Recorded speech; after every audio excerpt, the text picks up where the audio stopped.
പാർട്ടിയിലെ വിമതപക്ഷം കൊളുത്തുന്ന തീക്കെടുത്താൻ CPM-ന് സ്ഥിരമായൊരു മൊബൈൽ അഗ്നിശമന യൂണിറ്റ് തന്നെ വേണമെന്നായിരിക്കുന്നു. ആ നിലക്കാണ് കാര്യങ്ങളുടെ പോക്ക്. വാലിൽ തീപിടിച്ചോടുകയാണ് പാർട്ടി സെക്രട്ടറി ഗോവിന്ദൻ മാസ്റ്റർ. ഇന്നലെ കരുനാഗപ്പള്ളിയിലായിരുന്നു, ഇന്ന് തിരുവല്ലയിലാണ്, നാളെ ഇനി ആലപ്പുഴയിലേക്കാവും. അവിടെ വെറും തീയല്ല, നല്ല വെടിക്കെട്ട് തീ തന്നെയാണ്. വിഭാഗീയത എന്നൊക്കെയാണ് പാർട്ടി സൈദ്ധാന്തികർ പറയുന്നത് എങ്കിലും കാണുന്നവർക്കും കേൾക്കുന്നവർക്കും അറിയാം, പാർട്ടിയിലെ ജീർണതയാണ് മറനീക്കി പുറത്തു വരുന്നത്. അതിലാണ് പാർട്ടിയെ സ്നേഹിക്കുന്നവർ, യഥാർത്ഥ സഖാക്കൾ, യഥാർത്ഥ കേഡർമാർ തീ കൊളുത്തിവിടുന്നത്. പെണ്ണുപിടിയന്മാരും ഫണ്ട് കള്ളന്മാരും ക്വാറി മണൽ ബാർ മാഫിയക്കാരും ഭൂമി കച്ചവടക്കാരും പാർട്ടിക്കുള്ളിൽ പിടിമുറുക്കുകയാണ്. യഥാർത്ഥ സഖാക്കൾ പാർട്ടിക്ക് പുറത്ത്. സത്യസന്ധരായ നവീൻ ബാബുമാർ ആത്മഹത്യ ചെയ്യുമ്പോൾ ബിനാമി കച്ചവടം നടത്തി കൊഴുത്തു പുളയ്ക്കുന്ന PP ദിവ്യമാർ പാർട്ടിയുടെ വേണ്ടപ്പെട്ടവരാകുന്നു. എന്തായാലും ജനകീയ ജനാധിപത്യ വിപ്ലവമൊന്നും സംഭവിക്കാൻ പോകുന്നില്ലെന്ന് എല്ലാവർക്കും അറിയാം. വൈരുദ്ധ്യാത്മക ഭൗതികവാദത്തെ വരെ തള്ളിപ്പറഞ്ഞ പാർട്ടി സെക്രട്ടറിയാണ്.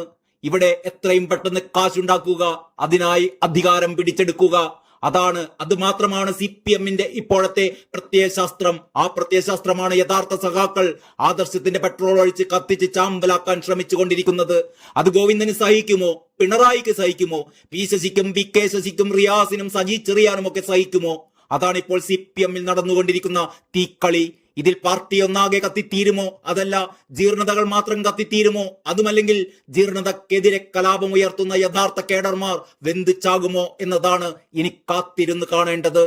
കരുനാഗപ്പള്ളിക്ക് പിന്നാലെ തിരുവല്ലയിലെ CPM വിഭാഗീയതയിൽ ഇടപെടാൻ MV ഗോവിന്ദൻ പത്തനംതിട്ടയിലെത്തുമെന്നാണ് ഏറ്റവും പുതിയ വാർത്ത. ഇത് വിഭാഗീയതയല്ല, ജീർണതയാണ് എന്ന് ഒന്ന് തിരുത്തി പറയട്ടെ. തിരുവല്ല ടൗൺ നോർത്ത് ലോക്കൽ സമ്മേളനം മാറ്റിവെച്ച സാഹചര്യം MV ഗോവിന്ദൻ വിലയിരുത്തുമത്രേ. ഇതിനകം വിവാദമായ ലോക്കൽ സമ്മേളന പ്രവർത്തന റിപ്പോർട്ടിലെ പരാമർശങ്ങളും സംസ്ഥാന സെക്രട്ടറി പരിശോധിക്കും. വിഷയങ്ങൾ ചർച്ച ചെയ്യുന്നതിനായി ലോക്കൽ ഏരിയ കമ്മിറ്റി നേതൃത്വങ്ങളെ പത്തനംതിട്ടയിലേക്ക് വിളിപ്പിച്ചിരിക്കുകയാണ്. തിരുവല്ല ടൗൺ നോർത്ത് ലോക്കൽ സമ്മേളനത്തിലെ പ്രവർത്തന റിപ്പോർട്ടിലായിരുന്നു വിവാദ പരാമർശങ്ങൾ ഇടം പിടിച്ചത്. നവംബർ 13-നായിരുന്നു ലോക്കൽ സമ്മേളനം നടന്നത്.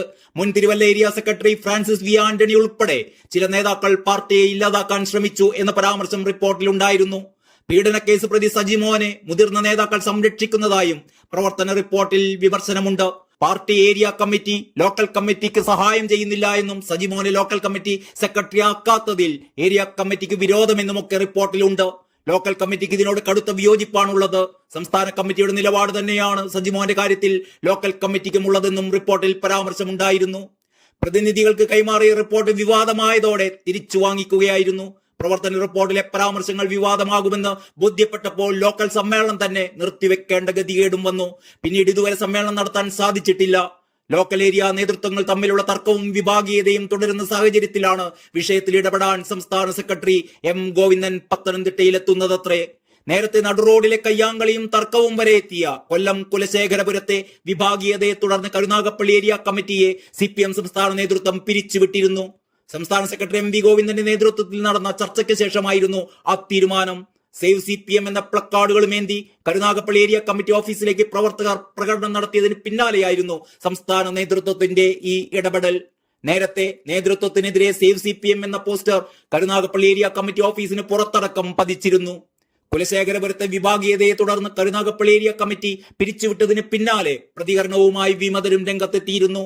തങ്ങൾ ഉന്നയിച്ച വിഷയം CPM സംസ്ഥാന സെക്രട്ടറിക്ക് ബോധ്യപ്പെട്ടുവെന്നും ഇത് ജയപരാജയത്തിന്റെ പ്രശ്നമല്ലെന്നും പാർട്ടിയുടെ കരുനാഗപ്പള്ളി ഏരിയ നേതൃത്വം തങ്ങളുടെ പരാതി മുഖവിലേക്ക് എടുത്തിരുന്നില്ലെന്നും കരുനാഗപ്പള്ളി ഏരിയ കമ്മിറ്റി പിരിച്ചുവിട്ടത് ഉചിതമായ തീരുമാനമാണ് എന്നുമായിരുന്നു വിമതരുടെ ആദ്യ പ്രതികരണം. അതിനിടെ കരുനാഗപ്പള്ളിയിലെ CPM ഏരിയ കമ്മിറ്റി പിരിച്ചുവിട്ടതിനെ തുടർന്ന് രൂപീകരിച്ച 7-അംഗ അഡ്ഹോക് കമ്മിറ്റിയുടെ ആദ്യ യോഗം ചേരുകയാണ്.